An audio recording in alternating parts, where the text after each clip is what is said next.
अगर नीट हो गया या फिर कोई कॉम्पिटिटिव एग्जाम हो गया तो उसके बाद आपकी लाइफ सेट है। टू बी वेरी ऑनेस्ट, इससे आपकी लाइफ सेट नहीं होएगी। It's just the beginning. आगे की पढ़ाई कोई हलवा नहीं है, ठीक है। 5 साल पढ़ना है, 5 साल तो मिनिमम कह रही हूँ मैं। लोग क्या कहेंगे, ये वो लोग 4 ही दिन बोलते हैं और लोगों से क्या ही फर्क पड़ता है। तो आज बहुत सारे लोगों ने नीट का पेपर दिया होगा एंड उसमें से बहुत सारे लोगों का नीट का पेपर अच्छा भी गया होगा। तो ये वीडियो उनके लिए नहीं है जिनका नीट का पेपर अच्छा गया है। This video is for those जिनका पेपर अच्छा नहीं गया है एंड वो सोच रहे हैं कि नाउ व्हाट नेक्स्ट, अब हम क्या करें, हम तो फेल हो चुके हैं, हमने कुछ नहीं करा है और तुम्हें कुछ समझ नहीं आ रहा कि तुम्हें अब क्या करना चाहिए, तुम्हें दोबारा ड्रॉप लेना चाहिए कि तुम्हें आगे बढ़ना चाहिए और तुम क्या करोगे। तो मैं चाहती हूँ कि भाई तुम चिल करो, तुम छोड़ दो, तुम भूल जाओ कि तुमने कोई पेपर भी दिया था। कुछ टाइम के लिए रिलैक्स करो। आई नो तुम्हारे और भी पेपर आ रहे होंगे, उनको दे लो ठीक से, लेकिन फिर उसके बाद आराम से चिल करो, आराम से सोचो कि तुम्हें लाइफ में क्या करना है। एंड अगर आपका फर्स्ट ड्रॉप था, you can go for the further one, but अगर आपने 2-3 ड्रॉप ऑलरेडी ले चुके हो तो तुम्हें ड्रॉप और नहीं लेने चाहिए। एंड क्योंकि इट्स अ लूप जिसमें इंसान फंसता चल जाता है, उसे पता नहीं लगता। And guys, this is just the beginning. लोग ये कहते हैं कि अगर नीट हो गया या फिर कोई कॉम्पिटिटिव एग्जाम हो गया तो उसके बाद आपकी लाइफ सेट है। हो सकता है कुछ कॉम्पिटिटिव एग्जाम में ऐसा होता होगा कि उनकी लाइफ सेट हो जाती होगी, but to be very honest, इससे आपकी लाइफ सेट नहीं होएगी। It's just the beginning, it's just the entrance exam, ठीक है, जिससे आप उस डिग्री के लिए सिलेक्ट होते हो जो आपको करनी है। एंड अगर आप सारी एनर्जी यहीं पे वेस्ट कर दोगे तो आप आगे क्या करोगे। आगे की पढ़ाई कोई हलवा नहीं है, ठीक है। 5 साल पढ़ना है, 5 साल तो मिनिमम कह रही हूँ मैं।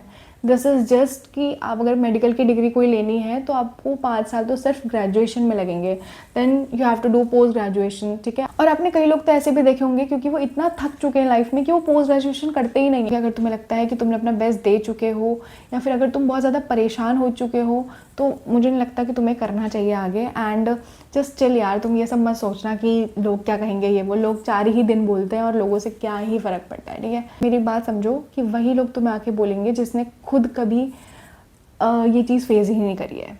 जो पढ़ा लिखा इंसान होगा, who has gone through such things, such competitive exams and all, तो वो तुम्हें आगे कभी नहीं बोलेगा, वो तुम्हें आके हमेशा सपोर्ट ही करेगा, ठीक है। तो मेक दिस वेरी क्लियर कि आप लोग उन लोगों की बात से इफेक्ट ना हो जिन्होंने अपनी लाइफ में कुछ करा ही नहीं या फिर जिन्होंने ऐसे कोई एग्ज़ाम्स कभी दिए ही नहीं है, क्योंकि उनको पता ही नहीं है कि इसमें क्या होता है, कैसा होता है। एंड ज़्यादा टेंशन लेने की ज़रूरत नहीं है, चिल मारो, लाइफ में रिलैक्स करो। इतनी ज़्यादा वर्थ इट भी नहीं है ये कि तुम इसके लिए इतना टेंशन लेके बैठे रहो। और एक बात अपने दिमाग में रख लो कि पढ़ाई सिर्फ जीवन का पार्ट है, वो तुम्हारी पूरी लाइफ नहीं है। आपकी लाइफ में और भी बहुत सारी चीज़ें हैं आगे करने के लिए, सो आपको उसके लिए भी अपनी एनर्जी सेव करके रखनी है, वेस्ट नहीं करनी है। दूसरी चीज़, अगर आपको ये समझ नहीं आ रहा कि हम क्या करें तो एक चीज़ समझ लो कि सिर्फ MBBS से ही सब कुछ नहीं होता है। MBBS नहीं मिला तो देयर आर अदर डिग्रीज। थोड़ा रिसर्च करो, ठीक है, समझो उसको। मैं BMS कर रही हूँ तो मैं तुम्हें सिर्फ BMS के बारे में बता सकती हूँ। मुझे भी ऐसा लगता था शुरू में कि भाई मेरे से नहीं होगा, ऐसा वैसा कैसे पढ़ूंगी मैं, बट ठीक है, धीरे धीरे टाइम के साथ सब कुछ हो जाता है।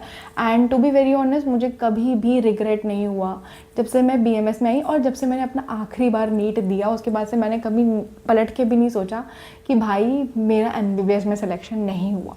लिटरली मैंने कभी नहीं सोचा। शायद पहले वो चीज़ मुझे इतनी इफेक्ट करती होगी, बट वो मुझे उसके बाद कभी फ़र्क ही नहीं पड़ा कि मेरा नहीं हुआ। And to be very honest कि मैं तो बहुत सेटिस्फाइड हूँ अपनी डिग्री से भी। मेन थिंग इज़ कि तुम जो कर रहे हो उसमें तुम्हें सेटिस्फेक्शन होनी चाहिए और तुम्हें पीस होना चाहिए, ठीक है। ऐसा पढ़ के भी कोई फ़ायदा नहीं है जहाँ तुम बस दिन रात लगे हुए हो एंड 2-3 साल तुमने अपने बर्बाद कर दिए। And these are very crucial years, तो इसको बहुत ही सही तरीके से तुम्हें यूज़ करना है और अपनी एनर्जी को ज़्यादा से ज़्यादा सेव करना है, because there is a life waiting for you, there is a career waiting for you. आपको अपना करियर बनाना है, अपनी लाइफ बनानी है और लाइफ को एंजॉय करना है। Best of luck for your future and enjoy your life guys. NEET के टाइम पे तुमने सब चीज़ से कट ऑफ कर दिया होगा, अपने फ्रेंड्स, फैमिली, ठीक है, अपनी फेवरेट चीज़ें करनी छोड़ दी होगी, कहीं घूमने नहीं जाते होगे। सो वो सब चीज़ को वापस अपनी लाइफ में लेके आओ और अपनी लाइफ को अच्छे से जियो, एंजॉय करो। ज़्यादा फर्क नहीं पड़ता, 4 दिन तुम्हें भी फर्क पड़ेगा, उसके बाद फर्क नहीं पड़ता इतना। रिसर्च करो कि तुम क्या कर सकते हो, तुम्हें कैसे करना है, ठीक है। Okay bye, love you guys.